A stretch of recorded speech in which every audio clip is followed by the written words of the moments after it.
2019 habe ich mit Balkongärtnern angefangen. Was am besten wächst und was gar nichts wurde, erzähle ich euch in diesem Video.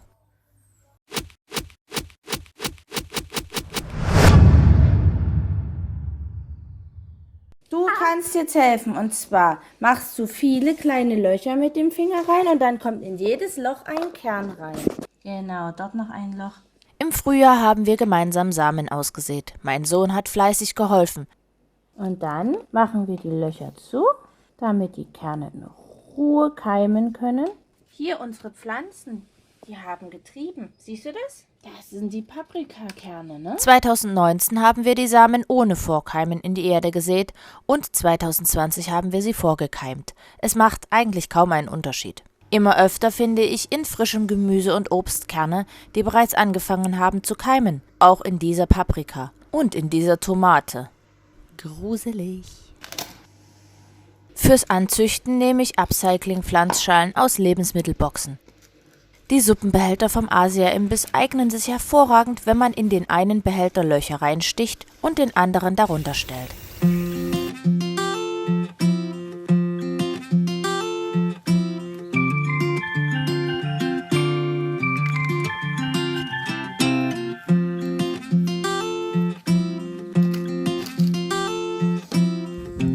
Auch aus dieser Keksschale kann man mit einer Nähnadel und einer Kerze perfekte Vorkeimtöpfchen basteln.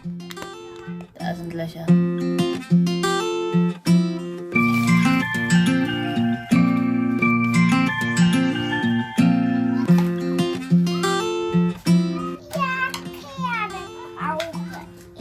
Das hier sind 3 verschiedene Melonensorten.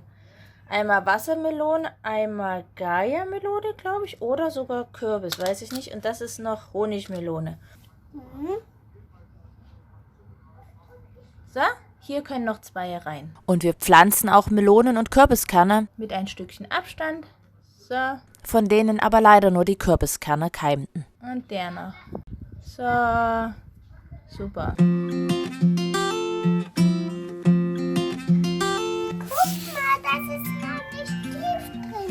Ich helfe dir. Aus Melonenkernen wachsen? Melonen. Ich esse gerne Melone. Ja, Melone. Das ist dann aber nass. Ja, damit die Erde feucht ist. Damit gießen wir die Pflanze.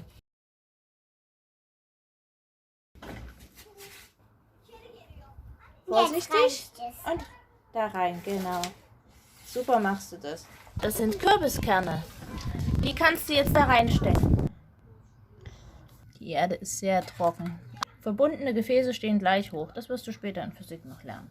Operation Balkonbepflanzung läuft. Hier sind noch kleine Kartoffeln gesteckt. Und das sind Sonnenblumen. Hier hinten sollten eigentlich Möhren wachsen. Und da haben wir natürlich noch Kartoffeln. Das ist Kurkuma da hinten und das hier ist eine Paprika. Und das sind 2 kleine Tomaten. Das ist mein Orangenbaum. Und nach Wochen des Wartens zeigten sich dann auch die ersten Möhrenpflanzen. Ich bin völlig bescheuert. Dafür habe ich bezahlt. 30 Cent. Also was mache ich jetzt damit? Irgendwas Sinnvolles? Irgendwelche Ideen? Das sind Zitronenkerne, Grapefruitkerne und Orangenkerne. Und hier sind sogar noch Dattelkerne dabei. Die wollen wir jetzt einpflanzen. Ganz viel hat.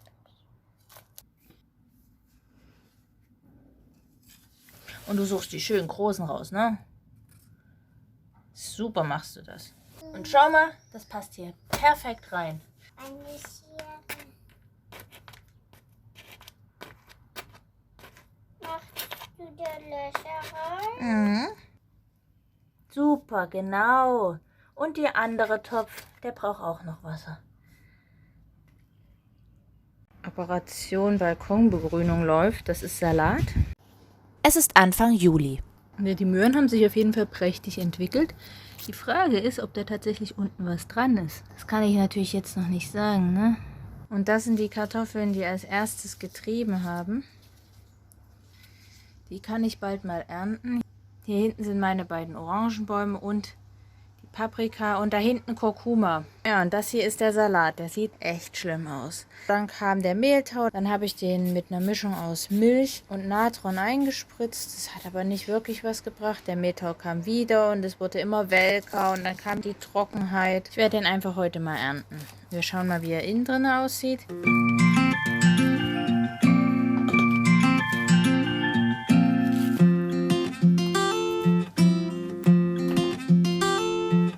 Und jetzt machen wir noch einen leckeren Salat aus Salatköpfen. Das hier geht mal gar nicht. Alles gefault von innen heraus. Der innerste Kern, aber da sind haufenweise Blattläuse drin. Das ist der letzte Salatkopf. Der sieht von außen auch ein bisschen mitgenommen aus, aber ich glaube, der ist von innen noch ganz brauchbar. Der stand nämlich ganz außen und war ein bisschen wettergeschützter. Dafür muss man den Salat klein schneiden.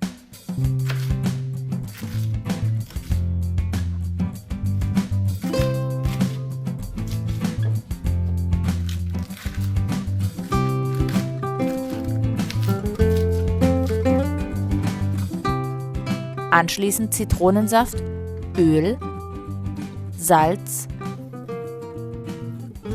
und Zucker hinzugeben. Und fertig.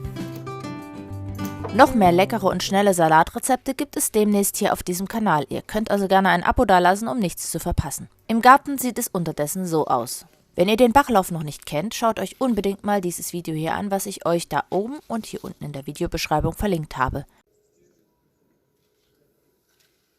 Es ist Mitte August und wir werden heute Kürbisse ernten. Auf dem Hochbeet am geplanten Bachlauf sind die Kürbisse ausgereift. Wollen wir mal reingucken zusammen? Ich bin gespannt, seid ihr es auch? Wir haben mal einen der Kürbisse aufgeschnitten. Er riecht sehr aromatisch und zitronig. Demnächst stelle ich euch übrigens mal ein paar leckere Kürbisrezepte vor. Ihr könnt also gespannt bleiben. Ich werde es heute Abend mal zubereiten. Es ist Mitte August und die Paprika hier ist schon kräftig am Wachsen. Da oben kommen noch 2 raus. Die Tomate hat 2 Früchte leider nur. Also jeweils eine pro Pflanze. Die meisten Kartoffeln habe ich schon rausgezogen und da sieht man auch schon die ersten Früchte. Und hier sind die Möhren. Und da, guck mal, da.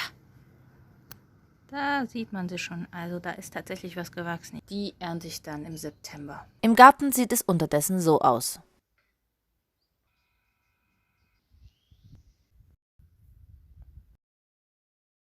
Das ist unsere Paprika, die ist schon richtig gut gewachsen seit dem letzten Mal, aber die werde ich jetzt heute noch nicht ernten. Aber die Möhren und die Kartoffeln sind natürlich schon längst soweit und deswegen werden wir die heute mal rausholen. Anfang September holte ich Kartoffeln und Möhren aus der Erde. Wow, das ist schon richtig groß. Das hier waren die alten Kartoffeln, die waren wirklich nicht groß, die waren so groß. Halbe Kartoffeln sogar nur. Ein paar Sonnenblumenkerne haben wir auch geerntet. Die lasse ich noch ein bisschen trocknen für die Vögel dann im Winter. Und was ist das hier für eine schöne Blüte, ja? Also das muss man mal sagen. Das waren ursprünglich 4 vertrocknete halbe Kartoffeln. Also ich bin eigentlich relativ zufrieden. Aber das waren nur die halbierten und die haben ja auch später gekeimt. 4 Wochen später als die ganzen. Das sind die Möhrensamen, die ich gesteckt habe. Das ist wahrscheinlich der Mais, den pflanze ich nochmal ein. Also ein paar Möhrchen haben wir bekommen, tatsächlich. Die sind aber winzig, ne? Guck dir das an. Aber ich bin wirklich beeindruckt, dass das geklappt hat. Obwohl ich die nicht auseinandergesetzt habe. Alles so kleine Möhren. Also, für den Gießaufwand mit der Menge Wasser ist das tatsächlich ein bisschen zu wenig. Und die Zitronenmelisse hebe ich mir natürlich auf. Und das hier sind die Knollen von meinem Schnittlauch. Die müssen natürlich auch aufgehoben werden.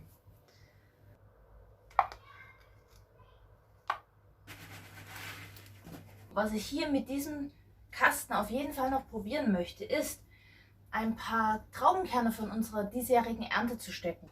Zum einen ein paar Trauben, die abgefallen sind, direkt in die Erde und einmal die Kerne alleine in die Erde. Ich mache immer 2 in jedes Loch.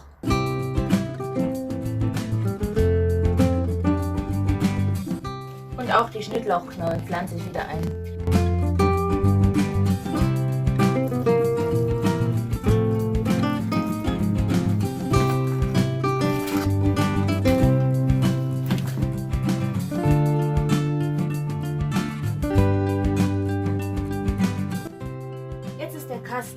für den Winter. Und das ist der zweite Kasten. Hier drin hatte ich nur ganze Kartoffeln gesteckt. Schauen wir mal, was bei rausgekommen ist. So, das ist jetzt die Ernte aus dem zweiten Kasten. Es ist nicht überragend viel, ja. Das ist nicht so viel, wie man auf einem Feld ernten könnte. Aber dafür, dass ich einfach bloß alte Kartoffeln, die komplett verschrumpelt waren und ein paar Keime dran hatten, in einen Kasten gesteckt habe, ist es schon mehr, als ich erwartet habe, tatsächlich. Und wir schauen uns jetzt mal an, wie die Kurkuma-Wurzeln gewachsen sind. Ich hatte ja hier ein paar vertrocknete Kurkuma-Wurzeln gekauft und eingepflanzt. Und es sind tatsächlich, ich mache die Wurzeln jetzt ab und pflanze die Pflanzen wieder ein, damit sie weiter wachsen können. So, ihr seht, was alles möglich ist auf dem Balkon. Wir haben unfassbar viel geerntet, dafür, dass ich halt wirklich einen kleinen Aufwand hatte. Die Wassermenge ist natürlich sehr hoch. Die Tomaten wachsen noch, die Paprika auch noch, die zeige ich euch gleich noch. Sobald man die Paprika an einen etwas sonnigeren Platz, zum Beispiel ein Südseitenfenster, stellt, bekommt sie auch gleich ihre reife Farbe. Anfang Oktober ist dann die Paprika auch endlich reif. Und die kleineren sind aber noch grün.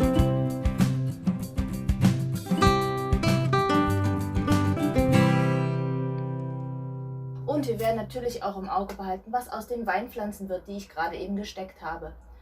Wenn ihr das nicht verpassen wollt, abonniert auf jeden Fall den Kanal. Schaut euch vielleicht noch ein paar andere Videos von mir an. Lasst einen Daumen hoch da, wenn euch das Video gefallen hat. Und damit bis zum nächsten Mal. Ciao!